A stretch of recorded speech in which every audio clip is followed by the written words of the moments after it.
अस्सलाम वालेकुम जी। मेरा नाम सुहेल अब्बास है और आप देख रहे हैं learn with Suhail official YouTube channel. नाज़रीन, आज हम एक और टॉपिक के ऊपर बात करेंगे CSS 2023 का, जिसके अंदर हम देखेंगे both parents should assume equal responsibility in raising a child. So ये भी हमारा एक CSS ऐसे का ही टॉपिक था। तो 2023 का हम इसको थोड़ा सा एनालाइज करने की कोशिश करेंगे। आउटलाइन बनाई है, लेकिन अगेन कहूँगा ये मेरी पर्सनल आउटलाइन है। आपका इससे अलग पॉइंट ऑफ व्यू हो सकता है। अगर आप करते हैं तो नो इशू, आपकी भी आउटलाइन सही होगी। ठीक है, ये सिर्फ मैं हूं जो, अगर फॉर एग्जांपल मैं एग्जाम हॉल में बैठा होता तो मैं इस तरीके से इन चीज़ों को कुछ अलाइन करता। तो स्टार्ट करते हैं। सबसे पहले, equal parenting in raising a child is good not only for kids but also for parents. ठीक है, equal parenting and share responsibility can upend centuries old traditions and make the life of women smooth.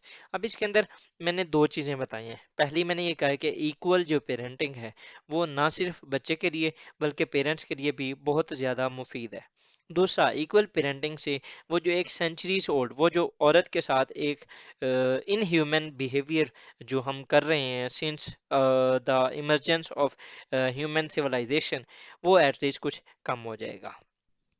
तो start करते हैं जी। Why equally shared parenting, मतलब कि इसका मकसद क्या है, इसकी क्या रीजन है, इससे इससे क्या होगा, इसकी रीजन क्या है, इसकी लॉजिक क्या है बेसिकली। तो इसमें ये है कि अगर फॉर एग्जांपल इक्वली वो जो पेरेंट्स हैं वो दोनों सेम काम करते हैं इन रेजिंग अ चाइल्ड, मतलब कि कोई भी अगर फॉर एग्जांपल एक बच्चे की नर्चरिंग होती है ना, उसके अंदर मल्टीपल उसके एक फेजेस हैं। मीन के फ्रॉम द स्टार्ट, मतलब जब बच्चा पैदा होता है उसके बाद फिर फर्दर जो उसकी परवरिश है, उसकी एजुकेशन है, उसकी हेल्थ है, उसकी मीत के मैरिड लाइफ है, ठीक है, उसके बाद फिर फर्दर टिल एंड, मतलब कि उसका जो एक करियर है बेसिकली पूरा जो एक डेवलप करनी होती है चीज़, उसके अंदर अगर किसी एक बंदे के ऊपर रिस्पॉन्सिबिलिटी डाली जाए तो ये एक बहुत बड़ा बर्डन होता है।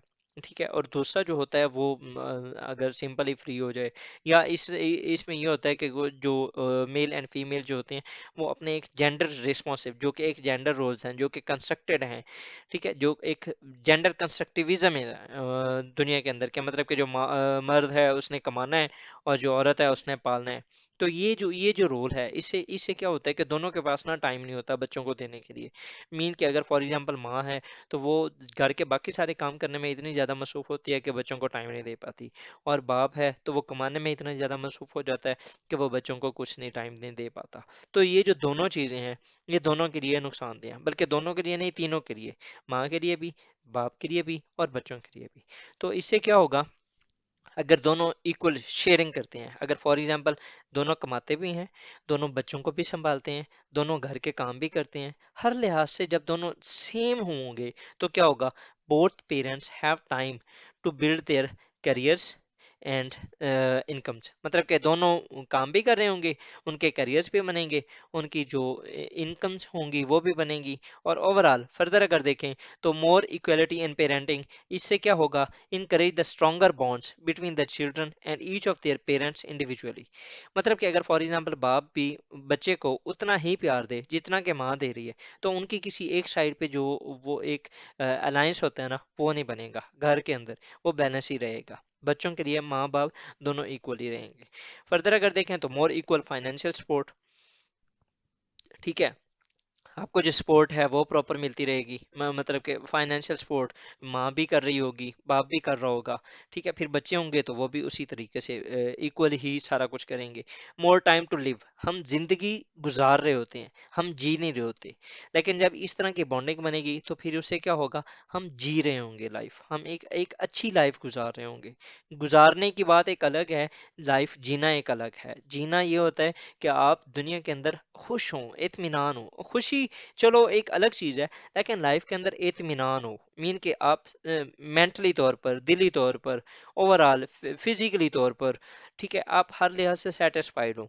तो सेटिस्फेक्शन कब आती है, जब ये आपकी जो बिलोंगिंगनेस है, आपकी जो बॉन्डिंग है, आपके जो बहुत ही ज़्यादा जो करीबी रिश्तेदार होते हैं, ठीक है, लाइक आपकी माँ बाप, लाइक आपकी बीवी, आपके बच्चे, ठीक है, उनके साथ आपके आपके बहन भाई, उनके साथ जो आपकी बिलोंगिंगनेस है, उनकी जो आपकी बॉन्डिंग है, वो ज़्यादा स्ट्रेंथ हो, जब वो ज़्यादा स्ट्रांग होगी, तो उससे क्या होगा, आपकी ओवरऑल ये जो आपकी लाइफ होगी, वो आप फिर गुजार नहीं रहे होंगे, आप जी रहे होंगे। फर्दर अगर चलें तो both parents should assume equal responsibility in raising a child. It will be a win-win situation for all. ठीक है, मेरा जो नेक्स्ट हेडर होगा वो ये होगा, और ये एक मेजर स्टेटमेंट होगी। इसके अंदर फर्दर जो होंगे वो तीन मेजर स्टेप होंगे। कैसे? How equal parenting is good for kids. ठीक है, उसके अंदर फर्दर जो मैं चार पॉइंट्स मैंने बताए हैं। पहली, सेंस ऑफ बिलोंगिंगनेस, माँ बाप के साथ उसकी जो बिलोंगिंगनेस है वो दोनों के साथ इक्वल होगी। ठीक है, दूसरा, ऑब्जेक्टिव ओरिएंटेड चाइल्ड होगा, मतलब कि आपने अक्सर देखा होगा कि जब माँ बाप इसमें ना दो जो ज़्यादातर क्लासेस हैं उनको अगर आप देख लें, जो बिल्कुल इलीट क्लास होती है वो बच्चों को वैसे ही छोड़ देती है। मतलब कि आप जो माँ एक काम पे चली गई, बाप एक साइड पे चला गया, ठीक है, तो वो बच्चे के पास अब टाइम नहीं होता। आप अक्सर जो फिल्म और ड्रामों के अंदर भी आप देखते होंगे कि जो ज़्यादा इलीट क्लास के जो बच्चे होते हैं उनको बहुत ज़्यादा इस चीज़ की चाह होती है कि उनके माँ बाप उनके साथ कोई वक्त गुजारे। ठीक है, दूसरा, सबसे ज्यादा जो गरीब तबका होता है उसके अंदर भी ये होता है कि माँ बाप बहुत ज्यादा काम कर रहे होते हैं, मतलब कि वो एक हैंड टू माउथ लाइफ गुजार रहे होते हैं, उनके पास भी टाइम नहीं होता अपने बच्चों को टाइम देने के लिए। लेकिन जो इसके ये एक मेरा अपना कंसेप्ट है कि मिडिल क्लास और जो अपर मिडिल क्लास होती है उसके अंदर ये एक बहुत अच्छी अपॉर्चुनिटी होती है। वो कैसे? कि वो जो अपनी जो रिलेशंस होते हैं उनके, वो बहुत ज़्यादा स्ट्रांग होते हैं। ठीक है, उनकी अपनी फैमिली जो गैदरिंग्स होती हैं वो बहुत ज़्यादा होती हैं। बच्चों के साथ माँ बाप का रिश्ता बहुत अच्छा होता है। उसके अंदर क्या होता है, माँ बाप बच्चे को देख रहे होते हैं, और अगर वो इसी तरह की इक्वल पेरेंटिंग करेंगे तो जो बच्चा होगा, क्योंकि उसकी एक बिलोंगिंगनेस तो होगी ही, उसके अंदर ना एक ऑब्जेक्टिव भी होगा कि माँ बाप कर रहे हैं, ठीक है, और वो एक अच्छा काम कर रहे हैं, वो अपनी फील्ड चूज कर सकेगा, वो उनके साथ डिस्कस कर सकेगा, वो उसकी कैरियर काउंसलिंग ऑटोमेटिकली होती रहेगी, उसके objectives already simple from the day one, उसके वो जो ऑब्जेक्टिव्स होंगे वो बनने स्टार्ट हो जाएंगे। वो जो बच्चा होगा वो ऑब्जेक्टिव ओरिएंटेड होगा। ठीक है, नेक्स्ट अगर चलें तो रिस्पेक्ट ऑफ अपोजिट जेंडर। ठीक है, अब जब बाप को देखा जाएगा, अभी मैं एक पोस्ट शायद कहीं पर पढ़ रहा था कि जो बच्चे होते हैं, जो चिल्ड्रंस होते हैं, वो they follow your steps, your actions, not your advices. ठीक है, तो जब आप माँ बाप एक दूसरे के साथ जब अच्छे तरीके से रहेंगे, इक्वली एक दूसरे की रिस्पेक्ट करेंगे, तो ऑटोमेटिकली वो जो चिल्ड्रन होंगे, जो बच्चे होंगे, वो ऑटोमेटिकली उनके अंदर वो एक जो रिस्पेक्ट है वो ऑलरेडी इनकलकेट हो चुकी होगी जब वो बड़े होंगे। Parent come friendship between parents and children, एक जो रिश्ता होगा वो सिर्फ माँ बाप का नहीं होगा, वो दोस्त का भी होगा। ठीक है, तो ये एक बहुत ये it will be a good for kids. Similarly अगर आप वुमेन के लिए देखें कि ये किस तरह है, फाइनेंशियल इंडिपेंडेंस उसको मिल रही है क्योंकि वो जॉब कर रही है, उसको कोई इतना ज़्यादा मसला नहीं होना। जेंडर इक्वेलिटी, हाउस जो कोर्स हाउस होल्ड घर के जो काम होते हैं, बच्चे को पालना, वो उसको भी ये फील होगा कि मैं अकेली नहीं कर रही, मेरे साथ मेरा साथी है जो कि मेरी हेल्प कर रहा है। Respect of women, equal footing in a decision making, घर के जितने भी फैसले होंगे उनके अंदर औरत का भी वही रोल होगा जिस तरह मर्द का है। ठीक है, तो इस तरीके से जो वुमेन है उसको भी बहुत ज़्यादा इससे फायदा होगा। अब मैन के लिए किस तरह है, financial stress will be going down. आप देखें कि उनको कमाने के लिए बहुत ज़्यादा मेहनत करनी पड़ती है। तो अगर फॉर एग्जांपल साथ वाला जो आपका पार्टनर है वो भी काम कर रहा है और आपके साथ वो इक्वली हेल्प कर रहा है, तो इट विल बी बेनिफिशियल ना फॉर बोथ। उसके बाद फर्दर अगर देखें तो emotional life will be smooth, family problems will be narrowing. आपके जो ज़्यादातर मसाइल ही इन्हीं चीज़ों के ऊपर होते हैं कि वो बीवी को टाइम नहीं देता, माँ को नहीं देता, इस तरह के मसले। जब आप इक्वली सारी चीज़ें शेयर करेंगे तो ऑटोमेटिकली आपकी जो इमोशनल लाइफ होगी वो बहुत बेहतर होगी। No patriarchal society, no maternal mindset. Equality will generating a new generation of love and respect. मतलब कि आपकी जो ओवरऑल फैमिली लाइफ होगी उसके अंदर, या आपकी जो पेट्रियार्कल वो जो माइंडसेट है वो साइड पे हो जाएगा, मेटरनल माइंडसेट वो साइड पे हो जाएगा। ठीक है, सबकी क्योंकि इक्वल फुटिंग है ना, अब जिस तरह मेल फैसला कर रहे हैं उसी तरह फीमेल भी कर रही हैं, तो ये जो एक न्यूट्रल जो बैलेंस होगा, ये it will be good for family, for society overall.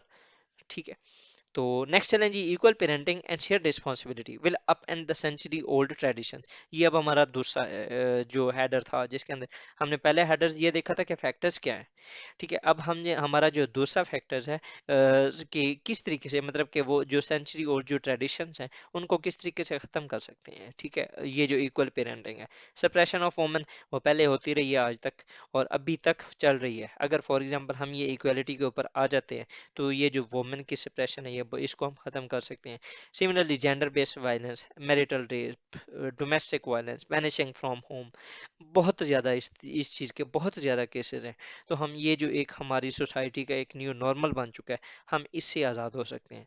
Force decisions about life of women like simple child marriages हो गया। सिंपल मैरिजेज भी अगर फॉर एग्जांपल होती हैं तो उसके अंदर भी मल्टीपल इस तरह की चीज़ होती हैं कि उनसे पूछा नहीं जाता, उनको बताया नहीं जाता, जस्ट उनकी लाइफ का डिसीजन कर दिया जाता है। तो ये इस तरीके से आप अगर फॉर एग्जांपल इक्वल पेरेंटिंग होगी तो वो जो बच्चियां होंगी वो भी अपने माँ बाप को देखेंगी कि जब उनकी माँ को सुना जा रहा होगा तो ऑटोमेटिकली उसको भी इन फ्यूचर सुनने की एक आदत होगी कि yes I can do it. और वो जो एक ऑब्जेक्टिविटी है, एक जो गोल्स हैं वो सेट होते होते हैं इस तरीके से।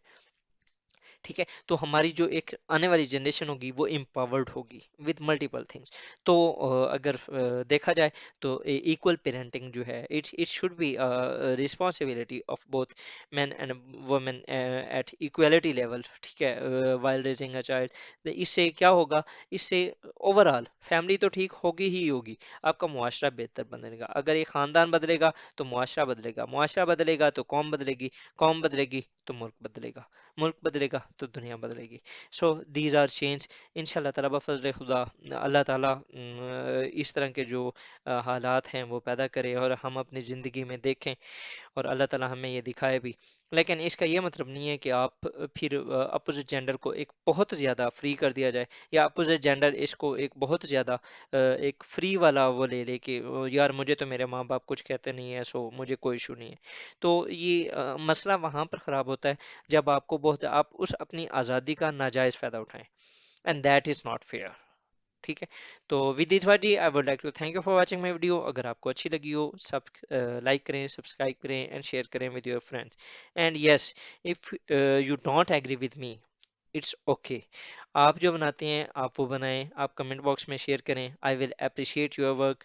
ठीक है, आप और बल्कि मैं तो आपको सजेस्ट करूंगा कि आप लाजमी अपनी आउटलाइन बनाएं, आप उसके अंदर शेयर करें, मैं उसको पढ़ूंगा। हो सकता है कि मुझे उसमें से कुछ ऐसे पॉइंट्स लगें कि जो मुझे लगें कि मैंने गलत बनाया है, तो मैं उसके अंदर ऐड करके दोबारा बना दूं।